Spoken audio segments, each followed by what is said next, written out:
Last Sunday मैं अनुभव के साथ मिला था, जिसे आप लोग बस्सी के नाम से जानते हो। और कुल मिला के बात ऐसी है, बड़ा सिंसियरली लड़का है वो। जब से एफआईआर दर्ज होनी चालू हुई है उस पर, तब से बड़ा सिंसियरली हो गया। वो पढ़ा लिखा है भाई, एलएलबी कर रखी है उनने। ये बात मुझे वहीं जाके पता लगी थी, बाकी वीडियो में वो कहता था वो झूठ था, पर्चा लेके घूम रहा है।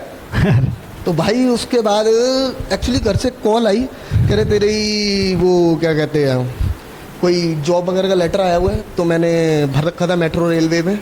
तो मैंने कहा भाई, खुशी के मारे मेरे आंसू निकल गए। तो कह रहा भाई रो क्यों रहा है? मैंने कहा अच्छा ये स्क्रिप्ट में नहीं था। तो कह रहा नहीं भाई बता क्या हुआ। मैंने कहा भाई ऐसे जॉब वगैरह लग रही है मेरी, और पहली बार है गरीबों के घर बच्चे सरकारी नौकरी में लगेगा। भाई कुछ बताओ कि कैसे क्या इंटरव्यू वगैरह हो सकता है। तो वो कह रहा ज़्यादा कुछ नहीं पूछेगा भाई, हिंदुस्तान के बारे में पूछेंगे, आजकल की ये इकोनॉमी चल रही है। अपना सिंपल सी बात है, जाके कह दियो सन 42 में तैयारियां चल रही थी, सन 47 में हिंदुस्तान आज़ाद हो गया और पूरे भारत ने बढ़ चढ़ के सहयोग करा, और चाचा नेहरू का मेन लीड रोल था। अब भाई मैंने पूरा टिपिकेशन कर लिया 2 दिन तक। अगले दिन जाके जब इंटरव्यू देने चालू करा, और जैसे मैं पहुंचा वहाँ जाके क्वेश्चन चेंज, कह रहे आपके पिताजी की डेट ऑफ बर्थ क्या थी?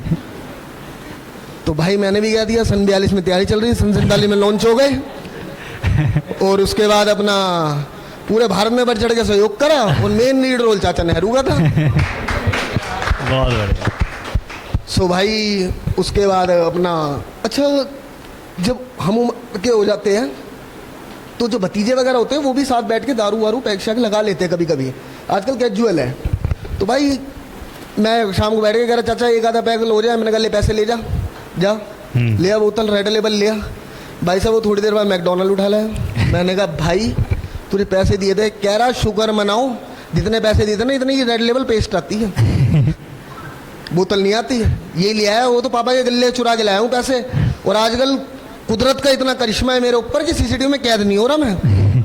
मैंने कहा तू ये जो गांजा पी के बात कर रहा है मेरे सामने, ये उस्मानपुर का था, लोनी से लेके आया था, और ये तो बकवास भेड़े जा रहा तू मेरे आगे। अच्छा ये बता तू चखने के लिए कुछ लाया नहीं लाया? कह रहा हाँ मम्मी के पर्स से नमकीन का पैकेट। मैंने कहा मम्मी किससे पैक लगाएगी फिर? कह रहा चाचा अभी तो बोतल खुली नहीं, अभी से चढ़ गई और सुअर वाली तुम्हारी हरकतें चालू हो गई। मैंने कहा भाई तुझे क्या मालूम कि वो मेरी एक्स रह चुकी है, और भाई का तो काटा जा रहा है, और वो इसी भ्रम में है कि ये काली का बच्चा मेरा ही है 3 साल से। क्या बात है। अच्छा भाई हिंदुस्तान के अंदर 2 ही तरह की मैरिज होती है, एक लव एक अरेंज। अरेंज का अपने पास कोई फंडा है नहीं, क्योंकि अपनी खुद की लव हुई है। और हर लव मैरिज वाले लौंडे को ये लगता है कि उसकी बीवी इतनी खूबसूरत है कश्मीर की तरह, लेकिन उसे ये नहीं पता जान जाने का 24 घंटे का खतरा, कहाँ से गोली बज जाए कोई भरोसा नहीं। चलते शो में बज रही है आजकल भाई। और मैं अपने घर में सबसे तेज आवाज़ में चिल्लाता हूँ, मैं अपने घर में सबसे तेज आवाज़ में चिल्लाता हूँ, बस कमरे के बाहर कोई नहीं होना चाहिए, क्योंकि उसके आते तो मेरा म्यूट बटन कब दब जाए मुझे नहीं पता लगता। और आजकल तो 3 तक की कहानियाँ और चल रही है, एक नीली, एक ग्रीन, एक पिंक। मैंने कहा ये पिंक कौन सी? कहती है girls like it pink panther. मैंने कहा मैं पैंथर और तू चाची ताड़ का साली। बहुत बढ़िया। सो दोस्त कह रहे हैं भाई। उसके बाद अच्छा मैं एक ऐसा बंदा हूँ जिसे दहेज मिला है, लव मैरिज पे दहेज मिला है, जिसकी ईएमआई मैं ही भर रहा हूँ 4 साल से।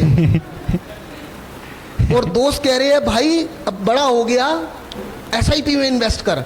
मैं यहाँ जीडीपी नहीं भरी जा रही, तुम एसआईपी में इन्वेस्ट करवा रहे हो। और उसके बाद भाई तुम्हारी जान कसम आजकल कलेशन हो चुकी है वो।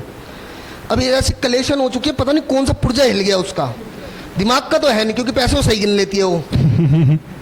सो भाई कहने का मतलब ये है, कई बार मन में थॉट उठता है कि क्यों ना इसे तलाक दिया जाए, लेकिन फिर ये सोच के चुप हो जाता हूँ कि जिस चीज़ की मैं जीडीपी भर रहा हूँ कल को तलाक के बाद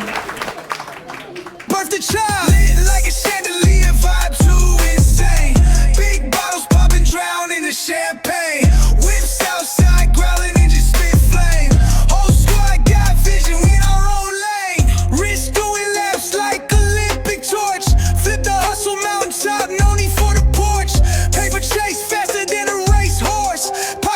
tuck, you don't want this force.